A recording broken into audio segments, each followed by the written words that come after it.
Charitable trust आयोजित दुसरी सत्यशोधक विश्वधर्म परिषद आज या ठिकाणी संपन्न होते आहे. प्रथम या जगाला शांतीचा संदेश देणारे तथागत गौतम बुद्ध,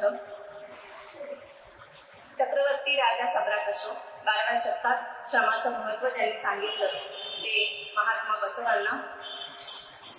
तिच्या खुशीमध्ये या महाराष्ट्राचं नेतृत्व वाढलं आणि विकसित झालं त्या राष्ट्रमाता जिजाऊ. या महाराष्ट्राचा आराध्य दैवत छत्रपती शिवाजी महाराज, तसेच छत्रपती संभाजी महाराज, क्रांतीज्योती क्रांतीबा फुले, माता सावित्रीबाई फुले, आरक्षणाचे जनक राजर्षी शाहू महाराज, तसेच समतेचे विचार आणि मानवतावादी मूल्य एकाच ग्रंथामध्ये बांधून या भारताला संविधान देणारे ईश्वररत्न डॉक्टर बाबासाहेब आंबेडकर, तसेच प्रबोधनातून आपल्या कलेच्या माध्यमातून प्रबोधन करणारे लोकशाहीर अण्णाभाऊ साठे या सर्व महामानवांच्या विचारांना आणि त्यांच्या कृतीला मी प्रथम अभिवादन करते.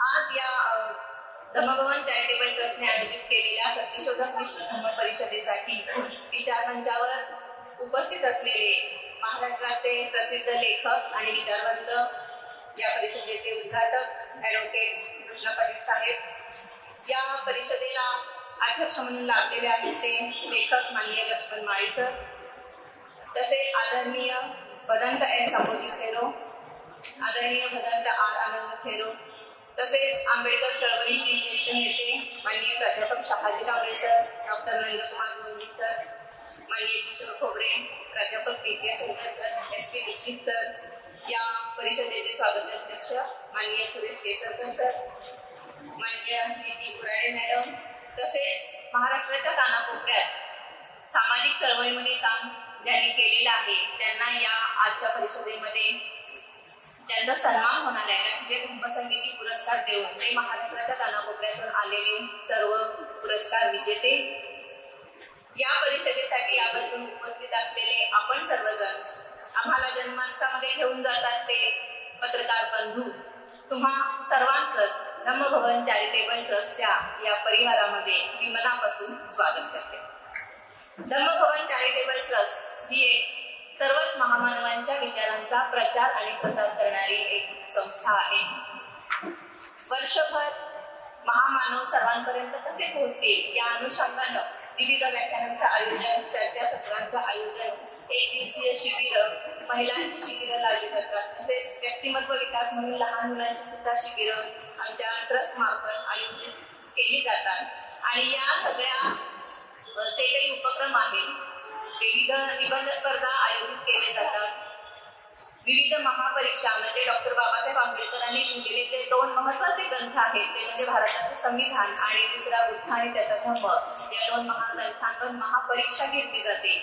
आणि या सगळ्याच उपक्रमांच्यासाठी संपूर्ण महाराष्ट्रातूनच नव्हे तर महाराष्ट्राच्या शेजारी गोवा राज्यातून, कर्नाटक राज्यातून आणि गुजरात या 4ही राज्यातून स्पर्धक सहभागी होतात आणि आमचे जे काही उपक्रम आहेत ते यशस्वी करतात.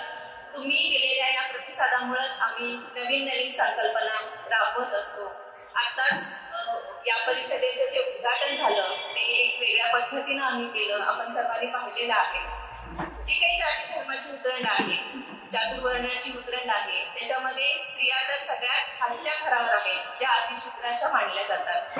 तर ही जातीची उतरंड जी आहे तर ती या काळात सुद्धा आपण जरी म्हणत असलो की आम्ही 2024 या आधुनिक युगामध्ये वावरत आहोत, तरी सुद्धा जातीभेद, वर्णभेद आणि स्त्री आणि पुरुष असा जो काही भेदभाव केला जातो तो कायम आहे. आणि त्याच्याशी झगडणं आणि मानवतावादी विचार पूर्ण नेणं यासाठी आजच्या परिषदेचं उद्घाटन आपण अनोख्या पद्धतीने केलेलं आहे.